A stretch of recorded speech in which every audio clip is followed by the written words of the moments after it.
counsel Thea Ellis Good morning, Your Honor. and Jackie Peterson. Good morning, Your Honor. We will be representing the plaintiff, Ms. Alice Grace. Okay. Defense? Yes, Your Honor. Good morning. My name is Ethan Guo, and today, alongside co-counsel Maggie Miller Good morning, Your Honor. Morning. and Elena Kari, Good morning, Your Honor. Morning, counsel. we will be representing the defendant, Danny Kosak. Good morning, Your Honor. Good morning. And at this time, the defense would like to designate Danny Kosak as our party representative. That's fine. Your Honor, at this point, plaintiff would like to invoke Midland's Rules of Evidence 603 and 615, which constructively swears in and sequesters all witnesses. Granted. I would also like to ask Your Honor's preference about movement about the wealth, specifically approaching opposing counsel, the bench, and the witness.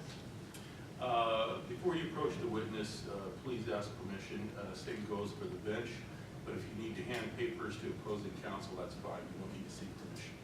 Yes, Your Honor. I would also like to ask where you would like our statements to be delivered to. Wherever you're comfortable. You mean, are you asking me where to stand? Or, no, the statements, as per AMPA rules, this is a jury trial, but would you like the statements to be directed to you, or? Oh, direct them to the judge panel. It would be a little silly to direct them to a non-existent jury. Yes, Your Honor. At this point, plaintiff has some documents that they would like to tender to the bench. The complaint, reply to counterclaim, pretrial orders, case law, rules of evidence, special instructions, and both sides have agreed to waive all objections to Exhibit 23, so we would like to tender to the bench that as well. Counsel, any objection to the proffer? No objection, Your Honor, and the defense would like to tender the answer and counterclaim as well. Counsel may approach.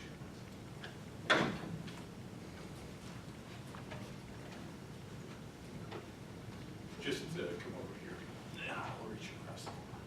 Thank you. Thank you, John.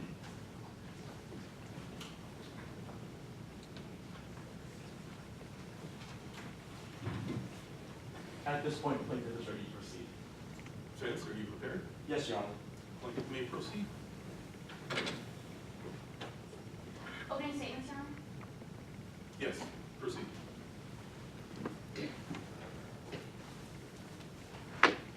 May it please the court. Your Honor, opposing counsel, members of the jury. The defendant was reckless and careless. Now today you will hear the story of June 29, 2017. That day, Midland's Television Studios, also known as MTS, was holding a rehearsal for their show, Midland's Garlic Race. That day was set up per usual for MTS. Alex, the host of the show, greeted her guests. The guests were shown to their green rooms. Everything seemed normal. But it wasn't.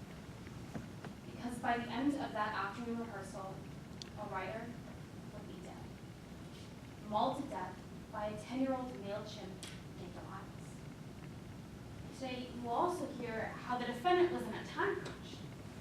He had 1 month to save his animal sanctuary. And that desperation led to rushed and improper training, ultimately resulting in his deadly attack. But you see, the defendant's desperation didn't just happen overnight. It festered. Starting back in 2016, when the defendant began requesting to appear on Midland's Backyard. He sent email after email, each one more desperate than the last. And why? Because he saw that his animal sanctuary, his passion, his career, his life's work was going on. Losing more and more money each month, he needed to appear on MTS. And finally, when the host of the show, Ms. Grace left the defendant on, the defendant took the earliest spot. The sooner he got an appearance on television, the sooner he could save his animal sanctuary. But the desperation to save the sanctuary made the defendant reckless and careless. Now today, you will hear how upset the chimp already was as it sat stage as the rehearsal started. The defendant told the host that it would be safer for him to leave the chimp alone on stage with no training. But that was not the case.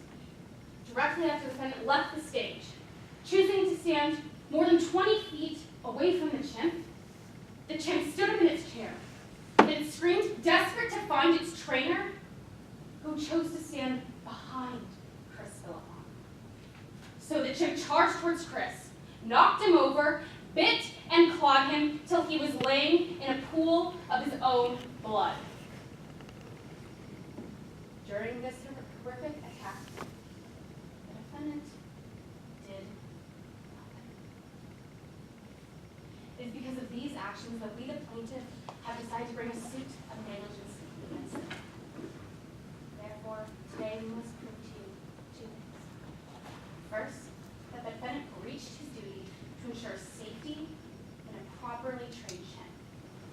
Therefore, second, because of that breach, the animal attack occurred. Now, we will prove these two elements to you by a preponderance of evidence, simply meaning we will show that it was more likely than not.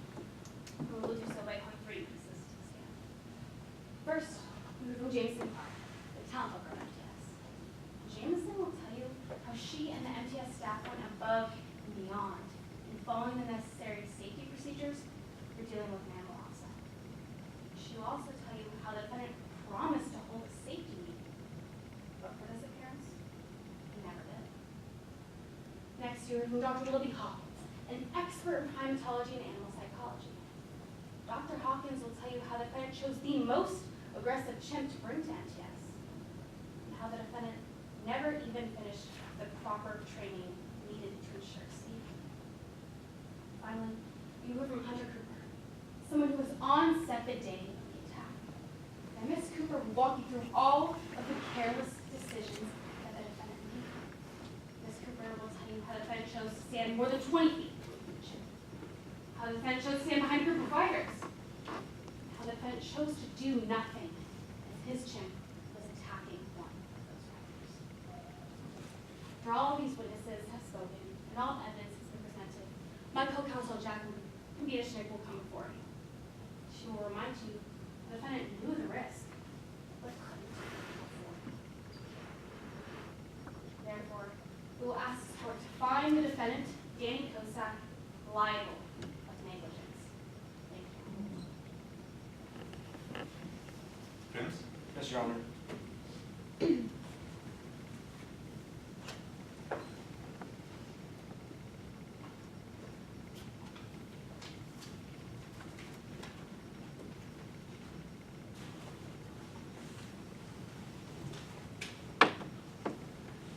You may proceed. Your Honor, opposing counsel, members of the jury. Guidelines are rules. Things go wrong when they aren't followed. On June 29, 2017, Danny Kosak and his chimpanzee Elias walked onto the set of Midlands After Dark for a scheduled performance. Now, as per every performance, Mr. Kosak sent Midlands Television Studio a set of guidelines, 15 rules for them to follow. But MTS failed to do so. And that is why we are here today. But first, let's learn more about Elias. Elias was a performance chimpanzee who lived at Midlands Animal Sanctuary. Elias was the star of the sanctuary with a variety of successful media appearances. And this is Danny Kosak, Elias's trainer. Today, Mr. Kosak will tell you about the time he spent training Elias. Mr. Kosak will tell you about the 18 successful appearances that he had with Elias. But that all changed on June 29, 2017. On that day, when Danny Kosak and Elias walked onto the set of Midlands After Dark, they quickly experienced just how unprepared Midlands Television Studio was for their appearance. Danny Kosak's guidelines, which were meant to ensure the safety of every person on set, were being violated left and right, creating a dangerous environment. Those triggers for Elias kept building up. And ultimately, it caused Elias to lash out. And sadly, led to the death of show's writer, Chris Viafana, and Elias himself. Now today, in order to prevail, the plaintiff must show that it is more likely than not that it was the defense's negligence that caused the incident of today's case. But what makes this case different is that the defense has filed a counterclaim. We sued back. And the reason the defense is confident in doing so is because of the facts of this case. Because Midland's television studio failed to do the one thing that they had to do. And that was follow Danny Kosak's guidelines. Because guidelines are rules. Things go wrong when they aren't followed. Today you will hear from Ms. Ashley Thornhill. Ms. Thornhill was a makeup artist who worked at Midland's After Dark. Ms. Thornhill will tell you how Alex Grace, the show's host, cared more about ratings for the show than ensuring the safety and the success of the performance on set that day. And Ms. Thornhill will also tell you how Danny Kosak's guidelines, which are supposed to be distributed to every member working at MTS, were found in a pile in Alex Grace's office.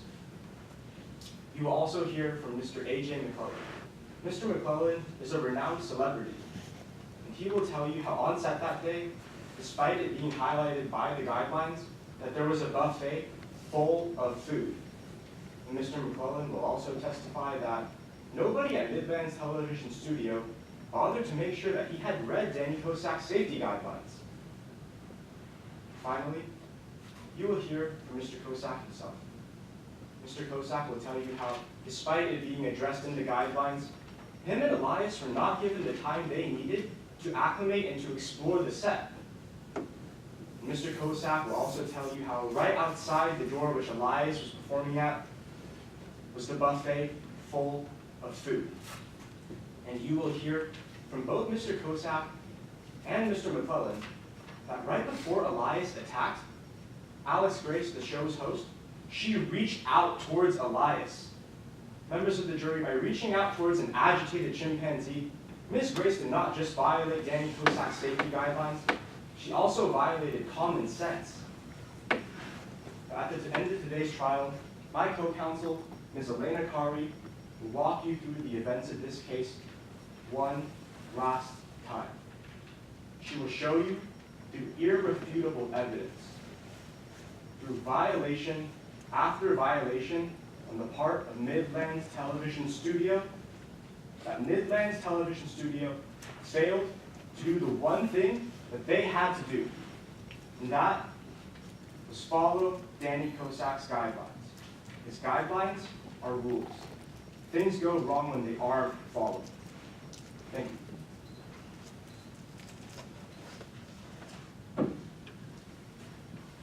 Plaintiff, This point, call your first witness. yes, the plaintiff calls James Clark to the stand.